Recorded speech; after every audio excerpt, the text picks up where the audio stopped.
Le PSG prépare un énorme coup sur le mercato. Vinicius Junior reçoit un message très clair du Real Madrid et une bombe vient d'exploser entre l'UEFA et Gianni Infantino. Restez jusqu'à la fin, car ces 3 informations pourraient changer le visage du football cette saison. On commence avec une information mercato qui risque de faire énormément parler. Ferran Torres veut rejoindre le Paris Saint-Germain. L'international espagnol aurait déjà annoncé à son entourage, ainsi qu'à plusieurs coéquipiers, son souhait de quitter le FC Barcelone pour signer dans la capitale française. Des discussions entre le PSG et le Barça sont prévues la semaine prochaine afin de trouver un accord. Selon les dernières informations, Ferran Torres se sentirait sous-estimé en Catalogne et penserait que le projet parisien est la meilleure solution pour franchir un nouveau cap dans sa carrière. Si les négociations avancent rapidement, ce transfert pourrait devenir l'un des plus gros dossiers de cette fin de mercato. Deuxième information, direction Madrid. Le Real considère toujours Vinicius Junior comme l'un des piliers de son effectif, mais le club espagnol a fixé une limite très claire. Personne ne fera exploser la grille salariale, même pas Vinicius. Le message est fort. Le Real souhaite prolonger son attaquant brésilien, mais uniquement dans le respect de sa politique financière. Et enfin, une véritable bombe en dehors des terrains. L'UEFA aurait demandé à Gianni Infantino de quitter la présidence de la FIFA. Une information qui fait déjà énormément réagir et qui pourrait provoquer une crise majeure au sommet du football mondial si elle se confirme dans les prochains jours. Alors, pensez-vous que Ferran Torres doit signer au PSG? Le Real Madrid a-t-il raison de rester ferme avec Vinicius? Et que pensez-vous de cette affaire entre l'UEFA et Infantino? Donnez votre avis en commentaire, laissez un like, abonnez-vous à la chaîne et activez la cloche pour ne rien manquer des dernières actualités football. Le Paris Saint-Germain fait tout son possible pour recruter le buteur de la finale de la Coupe du Monde. C'était il y a 2 semaines, Ferran Torres. Donc le club a clairement fait savoir aux joueurs qu'il était prêt à améliorer toute offre de prolongation de contrat que Barcelone pourrait formuler. En gros, il pourrait proposer bien mieux en salaire, en tout. Donc il se dit confiant de pouvoir le convaincre de rejoindre le Paris Saint-Germain.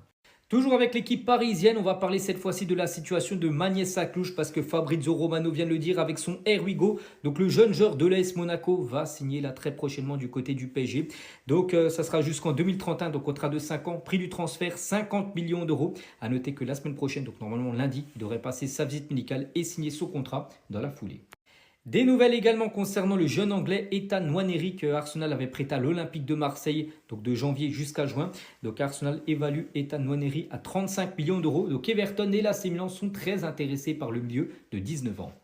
Et on finit aujourd'hui avec le Marocain Abdé. Donc l'agent d'Abdé annonce que le joueur du coup va rester du côté du Betis Séville parce que depuis pas mal de jours, il était en soi-disant négociation avec l'AS Roma, mais non, il devrait bien rester en Espagne. Diomandé, c'est sûr maintenant. On peut enfin se positionner définitivement. J'en dirais pas autant du dossier Vinicius qui semble encore très instable. Provenant d'un partenariat entre Mario Cortegana, un journaliste interne au Real Madrid, et David Ornstein, l'un des meilleurs journalistes du marché, ce qui est sûr, c'est que kiffant le Real Madrid, Vinicius est ouvert à prolonger avec le club, à même en réduire ses exigences. Mais pour cela, il reste quand même un minimum. Le minimum étant que les représentants de Vinicius estiment qu'une prime à la prolongation est la voie à suivre, qui eux de leur côté s'appuient directement sur l'exemple de Kylian Mbappé. Les revenus de Kylian sont cités en exemple, lui qui gagne beaucoup plus grâce à sa prime de signature en 2024.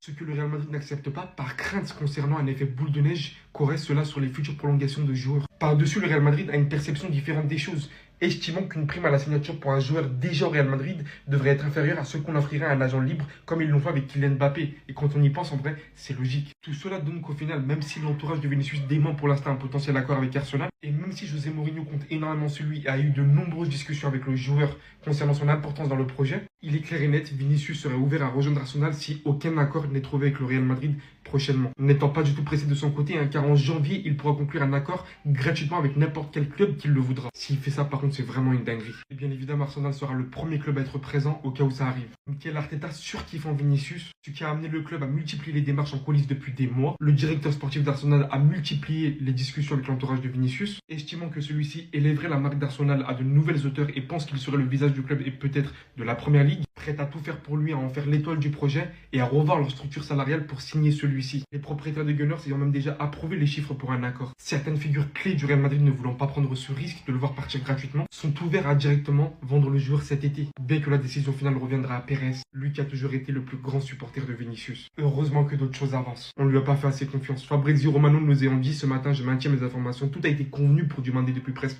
une semaine. Tout le monde est en train détendu en attendant que Leipzig donne le feu vert pour Yann Diomandé. Aujourd'hui, on apprend que celui-ci ne figure pas du tout dans le 11 titulaire pour leur match amicaux de la pré-saison, mais ne figure pas non plus sur le banc. Celui-ci littéralement littéralement out de l'équipe. Le Real Madrid ayant littéralement tout fait pour que celui-ci ne voyage pas. Enfin, mon club passe à l'action. T'es à la plage aujourd'hui, toi? T'es fan du Real? Boulet de canon, là. C'est qui marque? C'est qui, lui? C'est qui, lui?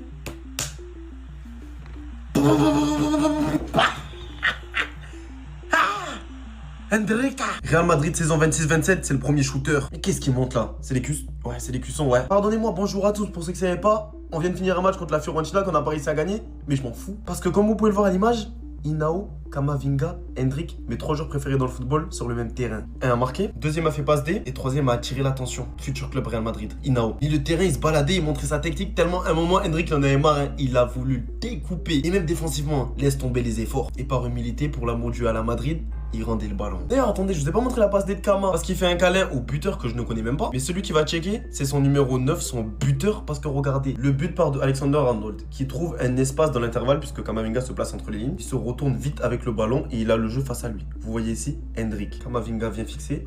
Hendrik, vous le voyez en tant que bon numéro 9 de formation, il va pour prendre l'espace. Une seconde et demie après, vous voyez sur l'image, 3 défenseurs autour de Hendrik puisqu'ils sont obligés de le suivre. Camavinga, du coup, gaucher, qui rentre sur son pied très facilement. Il lève la tête pour la décaler. Lui, vous voyez qu'il est pris. Intelligemment, il va la laisser passer en sautant pour laisser son partenaire au deuxième poteau seul et finir ajusté tranquillement. Connaisseur de ballon rond, sait que c'est cet appel de Hendrik qui fait toute la différence. Maintenant, José, à ce qui paraît, tu voulais pas d'Hendrik. J'espère que tu as vu sur ton banc, hein. Nous, on a des problèmes contre les blocs bas et c'est ce genre de déplacement qui font qu'on peut. Tu sais pourquoi Papinière t'a signé? Parce que t'as zéro peine. Kylian Mbappé, pas Kylian Mbappé, s'il n'est pas capable de faire ce genre de déplacement pour libérer des espaces contre les blocs bas, c'est ce monsieur qu'il faudra aligner. Et si tu comprends pas, Drixé reviendra bloquer le bus. Allez, ciao!